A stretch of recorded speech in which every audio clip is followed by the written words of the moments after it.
Olá, já pensou em doar sangue? É um gesto muito importante, solidário, ajuda a salvar vidas. Mas você tem dúvida ainda? Então, assista ao programa de hoje com meu convidado, que é muito especial. Vou apresentá-lo a vocês.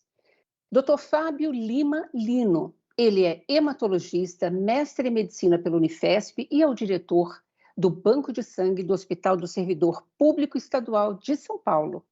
Seja muito bem-vindo, doutor. Obrigado, Lina. Agradeço aí o convite para falar sobre esse assunto tão importante e estou à disposição. Então, doação de sangue realmente ajuda a salvar vidas? Explica para a gente quando, em que tipo de condição uma pessoa precisa receber sangue. Sim, a transfusão de sangue ajuda a salvar em alguns cenários as vidas das pessoas. Normalmente a gente associa a transfusão com um trauma, um acidente automobilístico, né? Mas dentro do hospital tem diversos cenários que a gente se utiliza dessa modalidade terapêutica. Então, por exemplo, pacientes que estão em tratamento oncológico, são os cânceres, tanto da parte oncológica, tumores sólidos, como na hematologia, as leucemias, os linfomas e mielomas. Então, esses pacientes têm problema de produção de sangue, por conta, às vezes, da própria doença. E o próprio tratamento, né, a radioterapia, a quimioterapia, ela às vezes é tão agressiva que também piora o quadro, às vezes, de anemia, predispõe a problemas de coagulação. Então, às vezes, nesses cenários, e devido a algumas complicações, como anemia e problemas de coagulação, a gente lança a mão da transfusão de sangue. Até no centro cirúrgico, por exemplo, para cirurgias de grande porte, por exemplo, cirurgia cardíaca, a gente acaba tendo também que lançar a mão do apoio terapêutico da transfusão, justamente para que a cirurgia possa ocorrer, justamente por conta da complexidade e, eventualmente, do sangramento intraoperatório que acontece.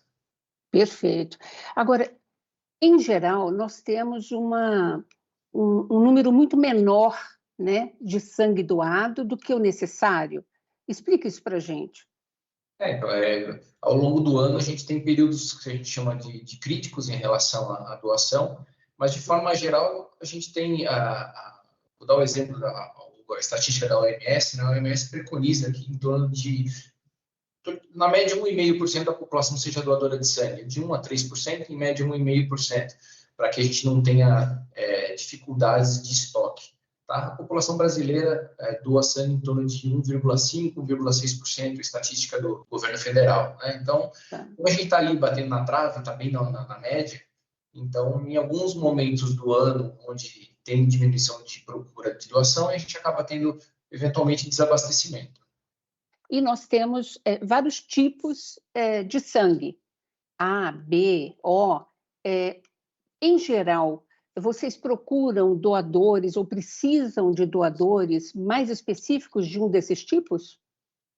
Normalmente a gente não pede de forma específica, porque qualquer tipagem sanguínea tem a sua importância nesse fluxo transfusional. Tá? Normalmente a gente costuma falar do sangue tipo RH negativo, porque, por exemplo, o O negativo, né, que todo mundo conhece, que a gente chama de doador universal, ele pode ser utilizado para todos os outros tipos sanguíneos.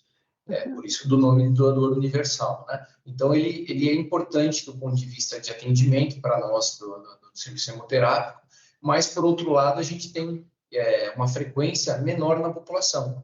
O A negativo na população, de forma geral, em torno de 8% a 9% da população. Só que, do ponto de vista de transfusão, ele é universal, né?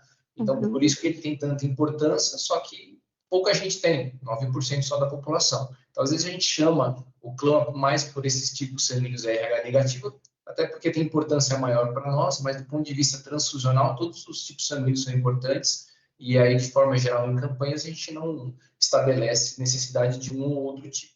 Perfeito. Doutor Fábio, quem pode doar sangue? Os critérios para doação de sangue, então a pessoa tem que ter entre 16 e 69 anos de idade. O único detalhe é que os menores de idade precisam ter uma autorização do responsável legal para fazer a doação. E as pessoas um pouquinho mais idosas têm que ter feito a primeira doação até os 60 anos.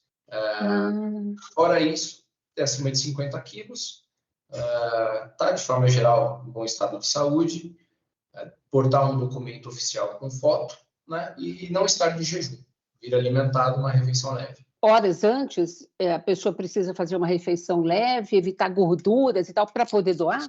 Isso, na verdade, uma refeição num período de jejum, que é o mais importante, mas a gente pede que se alimentou, que seja 2 a 3 horas antes, né? E evitar alimento gorduroso. E água? Precisa ir hidratado? É Água importante? pode não tem problema tomar antes, né?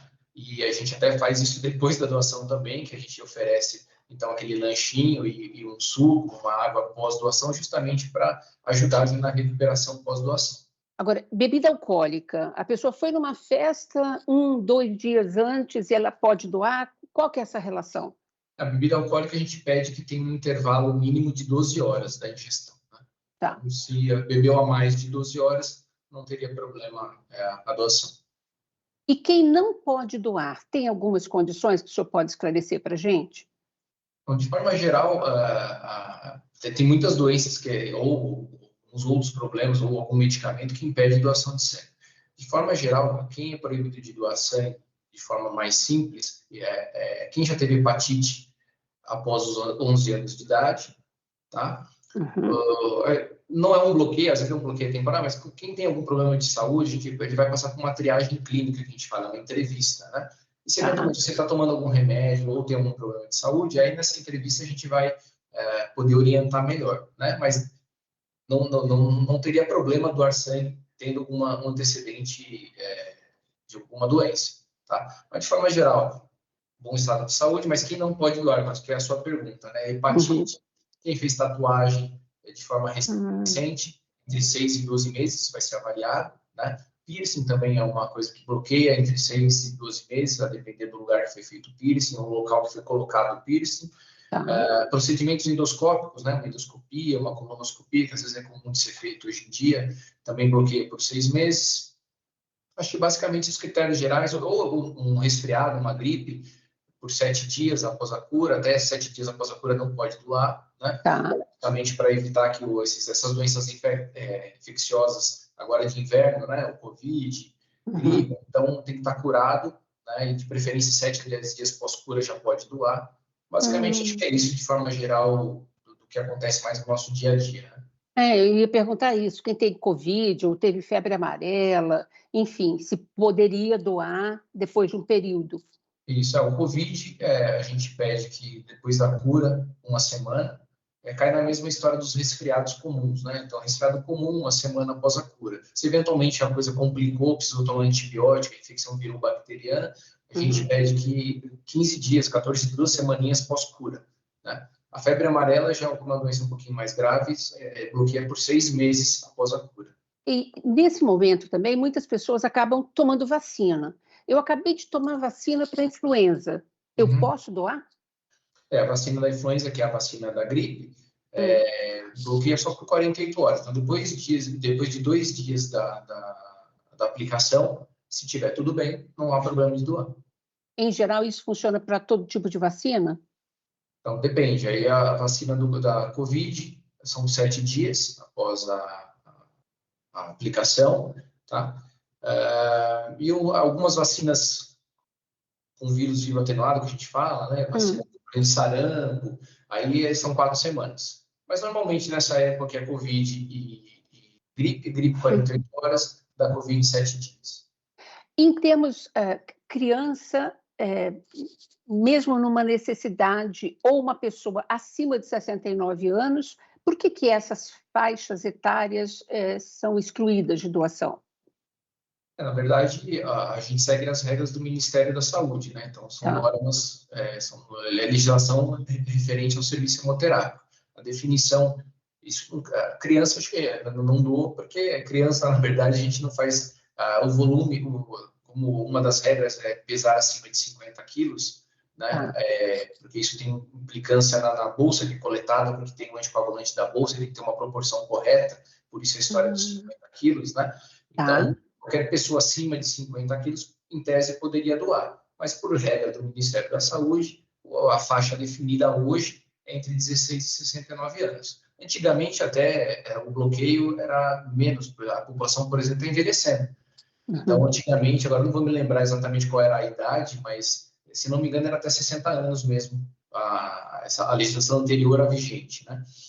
Então, como a população está envelhecendo, e a gente sabe que a população está envelhecendo com saúde, e que não haveria risco de doar, então o Ministério, na sua revisão, ampliou a faixa para 69 anos. Né? Perfeito. Não quer dizer que é engessado, na verdade, isso pode mudar algum dia, né? Mas tendo em mente que a gente precisa ter acima de 50 quilos para doar. Doutor Fábio, eu vou precisar chamar um rápido intervalo, mas no próximo bloco eu quero começar já sabendo quanto de sangue nós temos no corpo humano e quanto, em geral, retira numa doação, tá bom? A gente volta já já, tá? Obrigado. Você aguarda, a gente volta daqui a pouquinho.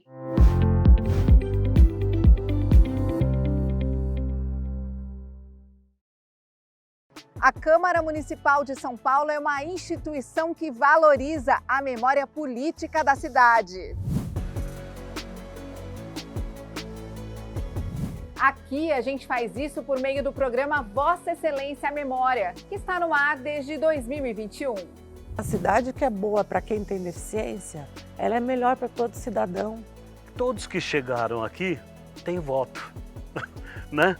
Tem alguma representação. Nós já fizemos mais de 100 entrevistas com ex-vereadores neste plenário. Sobre a minha presidência, nós passamos a dar esse espaço democrático para as pessoas debater os problemas da cidade. Eles contam suas histórias, bastidores e a relação com os prefeitos da época. O poder ele se constitui não só do legislativo, do executivo e do judiciário. Tem um poder anterior que ninguém se dá conta de que existe, porque não convém saber que ele existe, que é o poder popular. Eu brinco dizendo que esse plenário aqui não é azul, não por acaso, né? Mas ele se compara ao Senado da República. Né? Aqui é o Senadinho. Então foi aí que nasceu a questão da martaxa. Então fizemos uma lei que é de um parágrafo, onde a prefeitura entende que precisa uma creche. Se o imóvel estiver dentro de especificações técnicas de segurança, higiene e saúde, a prefeitura pode autorizar. Ponto, encerrada a lei. E disse, prefeito Jânio Quadros, eu não serei um Oscar Pedroso Horta da sua vida. Está aqui a sua carta e o senhor tem outros meios, se o senhor quer renunciar ao seu mandato, que o faça, não pelas minhas mãos. E todos estes depoimentos formam a história desta casa, fundada em 1560.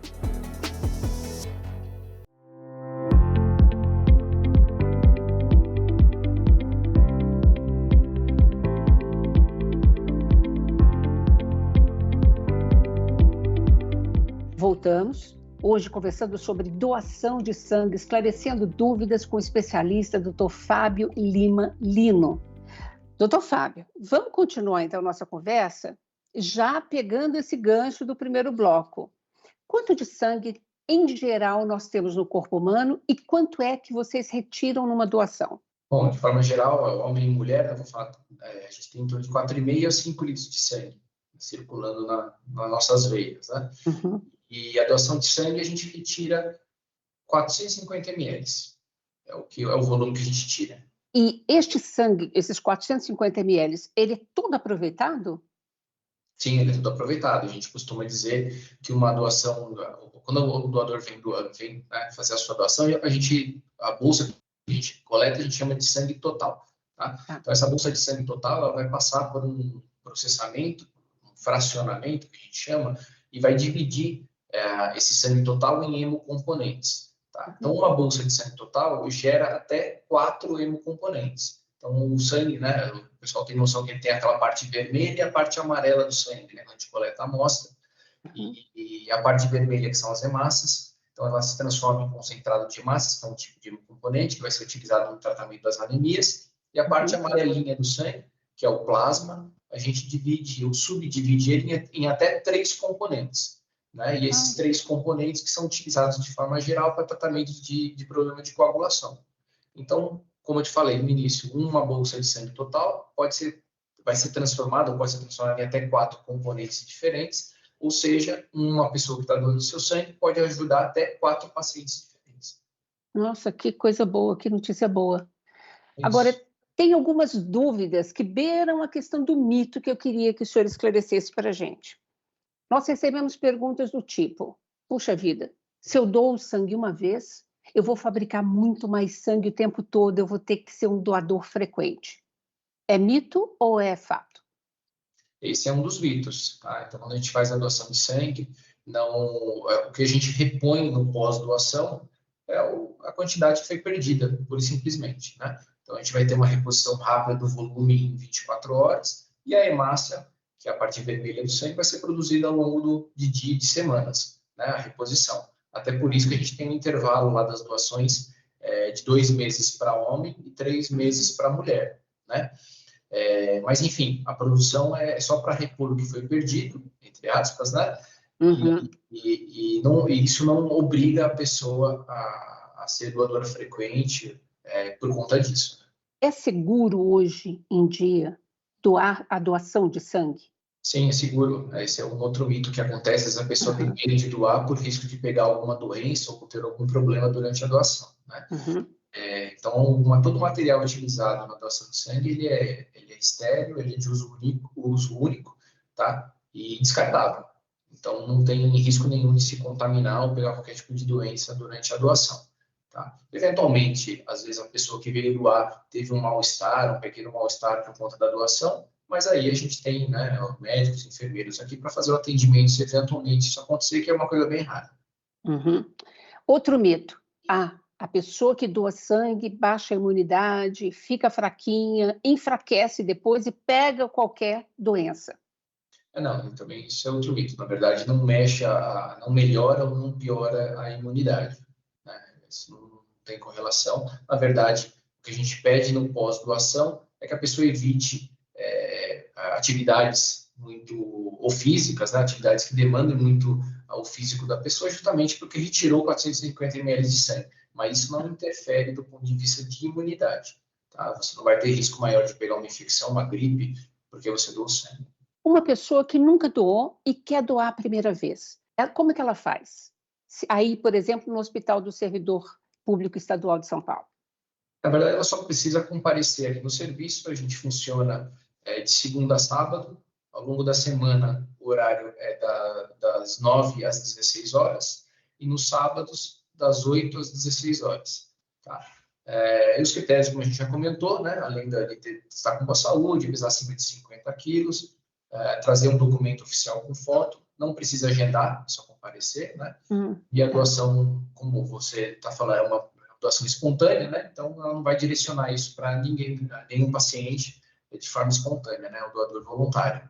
Aí é feita uma triagem e, inclusive, é feito algum tipo de exame de sangue, por exemplo, para saber se essa pessoa realmente pode doar? Isso, então, o fluxo de doação, então ele vai passar primeiro por um cadastramento, uma ficha, né? Por isso que precisamos do documento oficial com foto. Aí ele vai para um segundo setor, que a gente chama de setor de pré-triagem, onde lá será feito os sinais vitais, temperatura, aferição de peso, pressão, e faz um examinho que a gente chama, que é o exame da anemia. Então, uma picadinha no dedo lá, como se fosse um exame de glicemia do diabético, né? O mesmo esquema, aquela picadinha com a fininha para ver o valor da hemoglobina, se está tudo bem, não está anêmico. Passando por essa pré-triagem, ele é encaminhado para um setor de triagem, que é aquela entrevista clínica que eu falei no início. Entrevista, né? Você é questionado algumas coisas referentes ao doador e a comportamentos do doador, justamente para ter segurança transfusional, né? E a gente pede na entrevista que a pessoa seja o mais clara e verdadeira possível, né? Porque apesar dos exames que a gente vai coletar depois na quarta fase do fluxo, que é a doação propriamente dita, lá na sala de coleta vão ser feitos alguns exames laboratoriais de doenças infecto-contagiosas para tentar garantir a segurança do receptor, né? Para ver que a pessoa que está doando não tem nenhuma doença. Existe uma coisa que a gente chama de janela imunológica. O que é janela imunológica? Por isso que a gente pede a sinceridade na entrevista, né? Porque aquele intervalo de tempo entre a pessoa ter se contaminado eventualmente com alguma dessas doenças que são transmissíveis pelo sangue e o exame ainda dá negativo. Então, isso a gente chama de janela imunológica. Por isso que é importante na entrevista a gente ser verdadeiro, honesto, sincero, justamente para garantir segurança transfusional. Então, finalizando ali na sala de coleta, é onde ele vai fazer efetivamente a doação. Então, a punçãozinha lá para retirar o sangue, essa punçãozinha e a coleta do sangue demora no máximo 15 minutos, é o tempo máximo, mas normalmente a doação propriamente dita ela acontece em 8 a 10 minutos. tá? É muito rápido, doutor. É rápido. Essa era outra pergunta, outra dúvida do nosso telespectador. Poxa, eu vou ficar lá quanto tempo? Um dia até conseguir doar, né? Na verdade, a doação, efetivamente, doar, a retirar o sangue, é em torno de 10 minutos. Esse processo todo, entre o cadastramento e a saída do doador, porque depois da doação em si, ele vai para a sala de lanche, onde ele vai se hidratar, vai comer alguma coisinha e vai esperar um pouquinho de tempo lá para ver que está tudo bem no pós-doação. Tá. É um momento de segurança para a gente ver que está tudo tranquilo. E aí esse processo todo, então, desde o cadastramento até a saída, demora em torno de 1 hora. O senhor mencionou que tem alguns períodos que são sazonais em termos da demanda que vocês têm para doação de sangue. Que períodos que a gente pode alertar a população que quem puder doar compareça aos centros de doação de sangue? A gente, na verdade, está num desses períodos, né? Normalmente, a gente tem, que é sabidamente conhecida já essa sazonalidade, em momentos de férias escolares, frio, né, e grandes feriados. Tá? Então, geralmente, esses 3 períodos a gente sofre. E aí, juntando, né, transformando tudo isso para o longo do ano, a gente percebe, então, as festas de fim de ano, Natal, Ano Novo, depois já vem Carnaval, também que é um feriado prolongado, e agora, nessa fase, a gente tem aí férias escolares, frio chegando, né? Então, a gente acaba tendo risco de desabastecimento e é um período realmente que a gente pede e implora, às vezes, por doação, porque realmente a gente pode ter risco de desabastecimento. Agora, eu queria, inclusive, um alerta do senhor para que o nosso telespectador saiba da importância, né, que significa doar sangue. O risco de desabastecimento, a gente, em vez de salvar, a gente pode estar condenando a vida de uma pessoa. Na verdade, quando a gente tem o desabastecimento, a gente acaba priorizando cenários, tá? Então, eventualmente, todos os procedimentos que a gente chama de eletivos dentro do hospital, eles normalmente, como eles são eletivos, eles podem, em algum momento, serem postergados se precisar. Então, a gente dá prioridade para atendimento de emergências, nesses cenários, e, eventualmente, as cirurgias eletivas, o procedimento eletivo, a gente posterga, justamente por conta do baixo estoque. É dessa forma que a gente trabalha. Em geral, por exemplo, no serviço aí do Hospital do Servidor, as pessoas que doam, em geral, são as mesmas que já são doadoras, ou vocês recebem um índice alto ainda de novas pessoas que nunca doaram?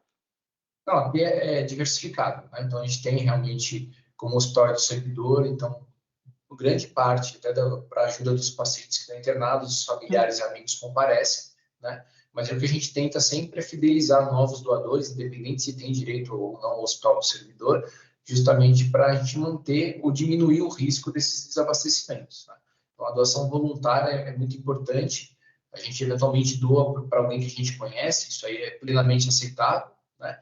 Mas para a gente evitar o desabastecimento, a gente precisa ter novos doadores sempre, né? Então, é por isso que a gente faz constantemente esse apelo para que a gente consiga fidelizar novas pessoas para reduzir o risco eventual de estoque, de problemas de estoque. Para a gente ir caminhando para o encerramento, eu queria ainda que o senhor explicasse para a gente ou nos alertasse sobre alguns mitos. Na sua experiência, o que mais vale a pena alertar a pessoa para que ela acabe com esse medo de doar?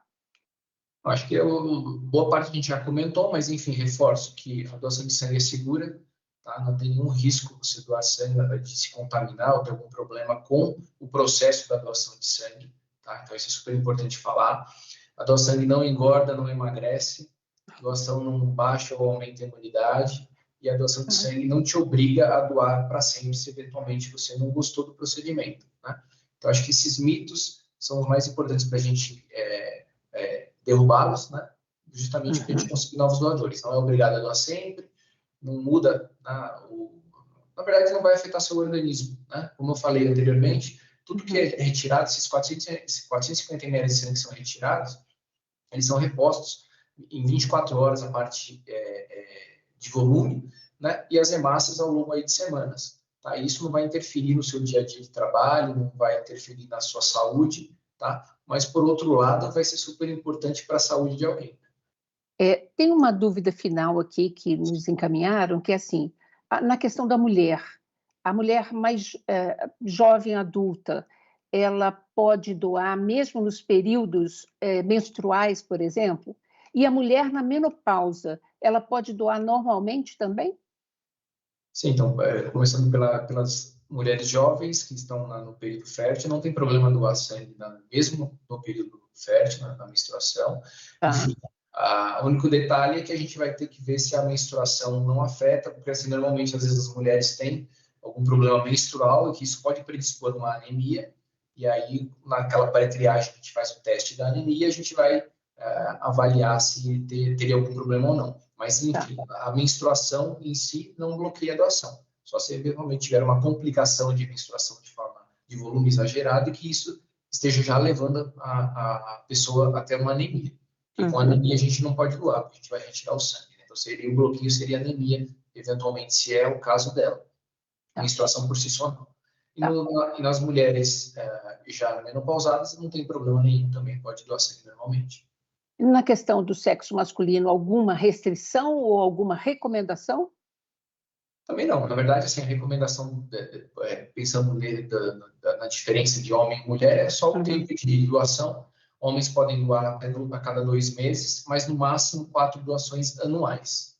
Recomendação 4 doações anuais. Isso, exato. E a mulher a cada 3 meses de intervalo e no máximo as doações anuais também, as 3 doações anuais. Nós estamos chegando ao final do programa, eu queria uma recomendação final sua. Não, na verdade, é o que a gente pede. Primeiro, assim, eu queria agradecer a participação, acho que é um assunto super importante. Queria aproveitar também para agradecer, não só para pedir, né, porque a gente está também terminando o Junho Vermelho, que é o mês da campanha de doação de sangue. Então, a gente aproveita esse mês para agradecer todas as pessoas que se dispõem a sair das suas casas, né, de forma altruísta, porque não ganha nada em troca. Às vezes vai doar sangue para alguém que nem conhece, né? Então, realmente é um ato de solidariedade. Então, a gente agradece demais o comparecimento, né? Mesmo porque, sim, a doação de sangue ou o fluxo transfusional só acontece ou se inicia por conta do doador. Não existe nada hoje, do ponto de vista de indústria farmacêutica, que substitua o sangue, né? Então, a gente precisa de alguém sair da sua casa e vir doar para conseguir produzir a bolsa, né? O produto bolsa de sangue só acontece com o passo inicial do doador. Então, por isso que a gente agradece de forma enorme, porque tudo começa com ele. Tá? E, por outro lado, também a gente aproveita para pedir, né? Porque, como eu falei, a gente está num período crítico, então, né, eu já até escutei que esse ano o inverno aí vai ser rigoroso, então isso realmente vai afetar as doações, desestimula, né, sair da sua casa para vir doar sangue num frio intenso, férias escolares chegando também, já começaram, né? Enfim, a gente aproveita para pedir essa ajuda, porque é super importante para os pacientes. Os pacientes não podem esperar, os tratamentos continuam e a gente precisa sempre do doador para a gente poder manter a rotina hospitalar e evitar desabastecimento e problemas relacionados a isso. Perfeito. Olha, doutor Fábio Lima Lino, eu te agradeço muitíssimo, viu, pela sua participação. Eu acho que assim, a gente conseguiu esclarecer as principais dúvidas, né, da população e que a gente estimule, de fato, com esse nosso programa também, que mais pessoas possam doar sangue. Com certeza. Muito obrigada. Agradeço. Obrigado. Obrigada a vocês também que nos acompanham por aqui. Continue participando do nosso programa no canal no YouTube, Rede Câmara São Paulo, sua conexão com a política da cidade. Beijo, gente. Obrigada e até a próxima.